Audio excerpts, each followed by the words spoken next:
Hi, my name is Nicole. Welcome to my channel, Travel to Money. In this video, I will share with you about what healthcare was like for me in France, what it was like to lose sight in one eye for several weeks while traveling, about heading from France to Italy, and also how I organized my vacation rental for my property manager back in the States.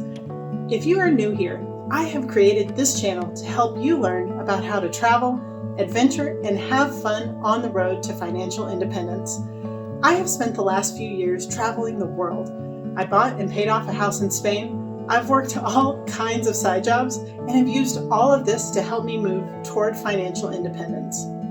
I believe that the road to financial freedom can and should be fun. I hope that you'll jump on this journey with me, no matter where you are starting from. So, in the last video, we left off with me returning to my apartment in Paris and finding that one of my eyes was blood red. For days, I thought I had pink eye. I went to the pharmacy, and I've got to say that it was so much easier than anything in the States. You can speak to a pharmacist right in the store without having to go to a doctor to get a prescription. I don't remember how much I paid for that initial medication, but it was definitely less than €20. Unlike pink eye, my eye never got pussy or itchy, but it developed a severe sensitivity to light, to the point that I had to black out the apartment and couldn't even look at my phone. For an entire day, I just laid in the dark at the apartment. My vision was also beginning to blur, but I still had not fully realized that this wasn't pink eye. I was running out of time in Paris and not really sure what I should do. I had one day left in Paris, and I was initially planning to use that day to see the Louvre. I hadn't been in 17 years since I was 20 years old on my first international trip, and I so wanted to go. Instead of the Louvre, though, I went to see an ophthalmologist. I was doing my best to speak in French, but so many helpful people were willing to communicate with me in English. I know that France gets a pretty bad rap for being rude, but from what I've noticed, it's usually only to Americans who are obnoxious and act as if everyone in France should be speaking English.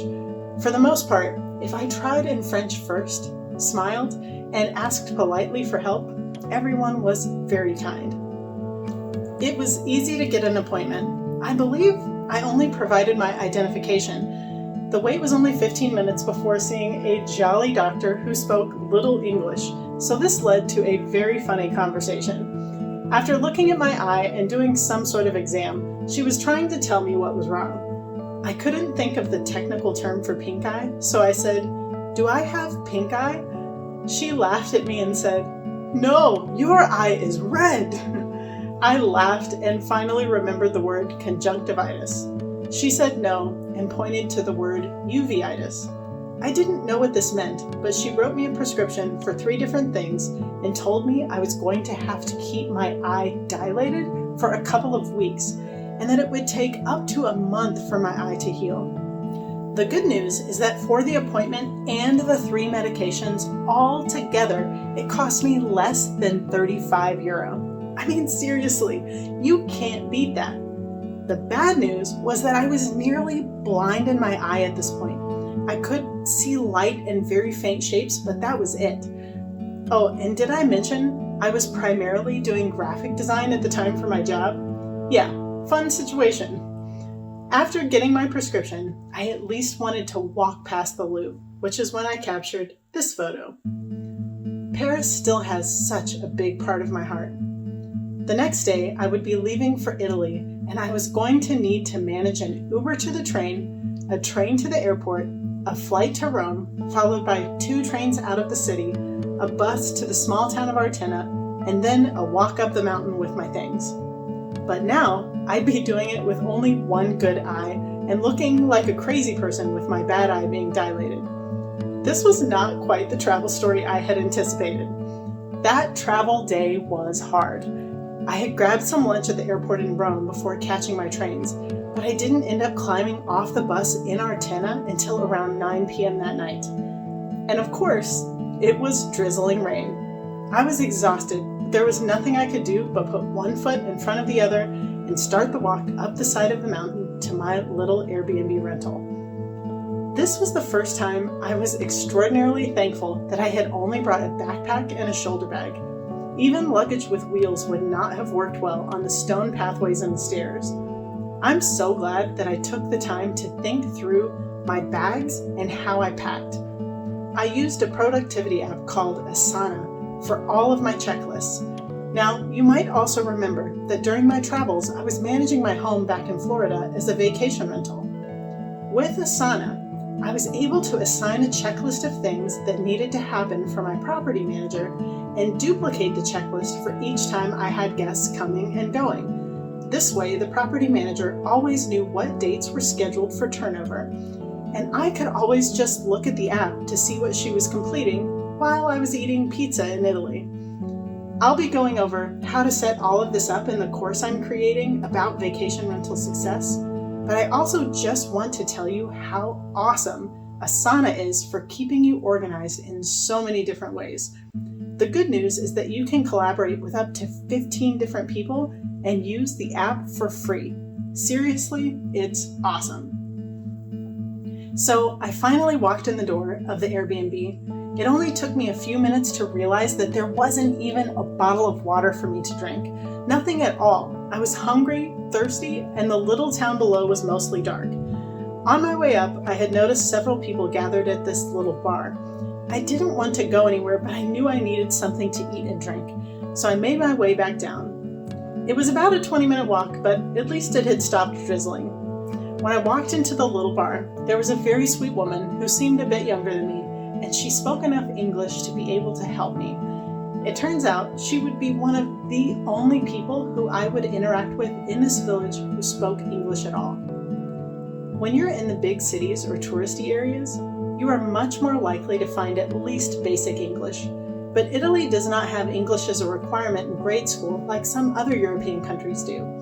But man, isn't it just awesome to listen to Italians speak to each other? What a beautiful and vibrant language.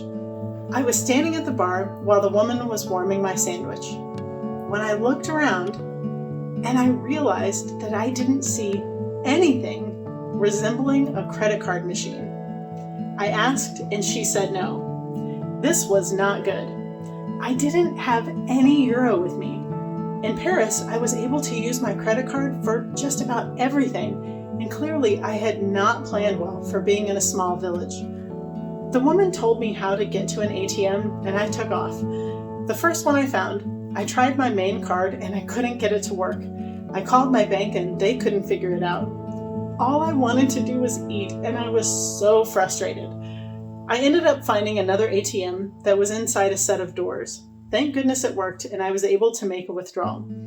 At first, I wasn't able to get out of the doors, and I was thinking to myself, you've got to be kidding me. After a minute of studying how the doors worked, I was able to figure it out. Now I had money and just a 5-minute walk back to the bar. Such relief. I ate my sandwich, got my water and yogurt, and headed back to my little place. Let's talk about credit cards and debit cards while traveling. Most cards will work for you around the world, but you may be in for a surprise when it comes to the fees. There can be hefty ATM fees, foreign transaction fees, and the currency exchange rate may not be in your best interest. I personally chose to generally use my USAA debit and credit cards. Since USAA serves military members, they generally offer low or no fee options when using your card around the world. Since then, I also now have a bank account in Europe and have found other convenient apps for currency exchange, but we'll hash that out in a future video. For now, when you are preparing for travel, be sure to find out in advance what credit and debit cards offer the lowest fees when overseas. They can also be convenient for providing free travel accident insurance, free car rental insurance coverage, and insurance coverage for things like luggage delays if you have a checked bag. All of these things can really come in handy, so be intentional. Oh, and don't forget to let your credit card companies and banks know that you are traveling. Many of them will have the option to add upcoming trips in their app. I also like to focus on credit cards that give me points or cash back, so which cards I use for what things really matters. If I'm making a purchase in another country, I would use my USAA card to avoid fees.